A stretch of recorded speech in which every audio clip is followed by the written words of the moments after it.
Alors que le procès du couple Balkany a repris cette semaine à Paris, en appel cette fois-ci, c'est sans la présence de Patrick Balkany qui se trouverait dans un état de santé préoccupant. Et ce mardi, pour le deuxième jour des audiences, c'est Isabelle qui à son tour ne s'est pas présentée au tribunal, se trouvant selon ses mots épuisée physiquement et psychologiquement. Si le couple avait été condamné en première instance à 4 et 5 ans de prison pour blanchiment et prise illégale d'intérêts et pour avoir dissimulé 13 millions d'euros au fisc, ils avaient décidé de faire appel de cette décision qui aujourd'hui est une nouvelle fois jugée. Mais lors de cette première condamnation, contrairement à son mari, Isabelle Balkany ne s'était pas vue imposer un mandat de dépôt, lui permettant ainsi de rester à son domicile plutôt qu'en prison. Aujourd'hui, c'est la santé de Patrick Balkany, 71 ans, qui interroge. Depuis plusieurs mois, ses avocats enchaînent sans succès les demandes de libération de leurs clients en raison des différents problèmes de santé auxquels il serait confronté et pour lesquels il aurait été à plusieurs reprises hospitalisé. L'ancien maire de Levallois s'était exprimé il y a plusieurs semaines sur son état. J'ai été opéré d'une tumeur à la colonne vertébrale. On m'a enlevé la moitié d'une vertèbre. J'ai une plaque et 6 vis. Je suis en prison depuis 3 mois et je ne peux pas m'asseoir sur la chaise de la cellule. Je suis obligé de rester allongé toute la journée. Si la justice n'a pour le moment jamais répondu favorablement à ces requêtes de remise en liberté, qu'en pensez-vous? Faut-il libérer Patrick Balkany? Laurence Bourdet-Mathis, merci d'être avec nous. Vous êtes maire adjointe au sport à la mairie de Levallois et vous venez lancer un cri d'alarme, je crois, ce soir. Vous nous avez appelé, on a eu, voilà, vous avez eu la rédaction, vous avez dit j'ai eu Patrick Balkany au téléphone et vous êtes extrêmement inquiète. Je crois qu'il est en danger, vraiment. Alors, d'abord, il faut préciser qu'il n'appelle pas qui il veut. À la santé, il a 3 numéros de téléphone auxquels il a accès, notamment celui de son épouse. Et elle est malheureusement, elle aussi, assez fragile. Et ce sont des amis, donc je la côtoie beaucoup et j'essaye de l'entourer beaucoup le week-end. J'ai eu 2 dimanches où j'étais avec elle et où Patrick a appelé. Le premier dimanche, avant la demande de remise en liberté, j'ai trouvé déjà qu'il était assez éteint. Pour la petite histoire, je regarde La Grande Rigolade. La grosse rigolade. La grosse rigolade. Et j'avais retenu des blagues et j'ai voulu lui en parler. Souvent, on s'échangeait depuis... Si vous voulez, on lui envoie Boudère. Hein. Peut-être que... Ouais. Et donc, je pensais... Je l'ai senti vraiment pas bien. Isabelle, ensuite, m'a expliqué qu'il mettait beaucoup d'espoir dans cette demande de remise en liberté. Et elle craignait sa réaction en cas de refus. Refus, il y a eu. Vous avez dit, au téléphone, il m'a dit qu'il était en train de mourir physiquement et intellectuellement. Il n'a plus de volonté. Il était très optimiste sur les décisions de justice et il a baissé les bras. Valérie, vous pensez qu'on doit le libérer, Patrick Balkany?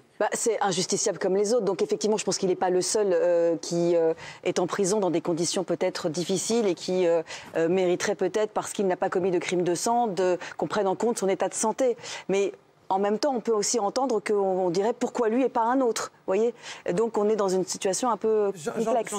J'entends bien ce discours. Et d'ailleurs, je ne vais pas polémiquer.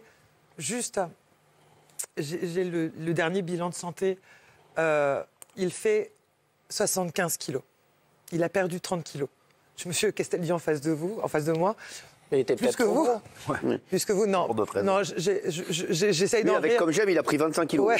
non. J'essaye d'en rire, mais c'est très inquiétant. Oui. Non, voilà. Enfin, je pense que pour le poids d'un homme, 75 kilos, ça devient... J'ai des photos. Ça dépend, pour un mètre combien? Il était peut-être trop gros, peut-être que 75, c'est son poids de forme. Non, je S'il perd 30 kilos, ne sais pas si vous connaissez le personnage, il est très très grand. Ouais. C'est quelqu'un de très très Non, grand. mais Et puis, très grand. plus que ça, je vais vous dire une chose. C'est, vous savez, le ton de la voix. Il y a des fois, enfin, je travaille avec le quotidien, ça fait 7 ans que je le côtoie. Donc, on est allé défendre des points de droit sur les plateaux. Aujourd'hui, c'est pas là du tout mon point de vue. C'est ça. C'est simplement que je ne voudrais pas avoir à regretter de ne pas avoir alerté. Voilà la raison de ma Vous pensez, présence ici. voilà, qu'est-ce que vous dites? Il souffre énormément physiquement aujourd'hui? Je pense qu'il est en danger de mort imminente. Vraiment? En danger de mort? Vraiment. Non, je le crois. En tout cas, je le crains vraiment. Ça serait tragique hein, enfin, je vais vous dire quelque chose. Moi, je pense comme... Moi, j'aime le personnage, parce que c'est un personnage, malheureusement avec des défauts qu'on lui tout connaît. à chacun. Enfin, Non, tout à tout le chacun, monde non, n'est pas sinon il pareil. faudrait faire des prisons plus grandes. Mais le plus sérieusement, on s'attache à lui. Le problème, c'est qu'il est allé en prison dans un moment de sa vie où déjà physiquement, pour un prisonnier lambda, c'est dur la prison. Pardon de vous dire ça, je me permets de vous le dire. Mais Patrick Balkany est quand même dans des conditions optimales en prison par rapport à des prisonniers qui sont enfermés avec des rats dans des conditions insalubres.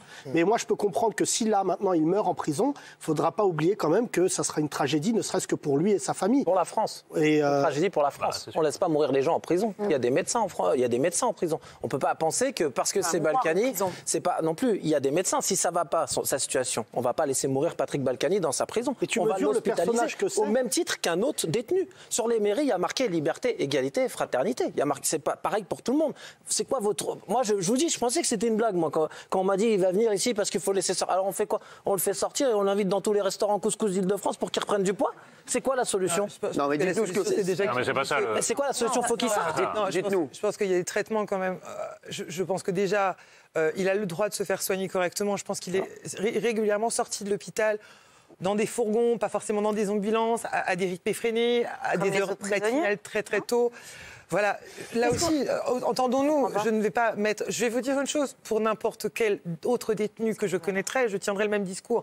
D'accord. Patrick Balkany ou pas Patrick Balkany, le respect de la vie humaine est pour moi importante et qu'on soit Patrick Balkany... Juste là, aujourd'hui, vous êtes inquiète pour sa santé, vous avez peur qu'il arrive un drame et vous vouliez le dire sur ce plateau. Voilà, le message est passé. Après, chacun se fera son idée, bien entendu. En tout cas, merci d'avoir été avec nous, Laurence Bourdet-Mathis.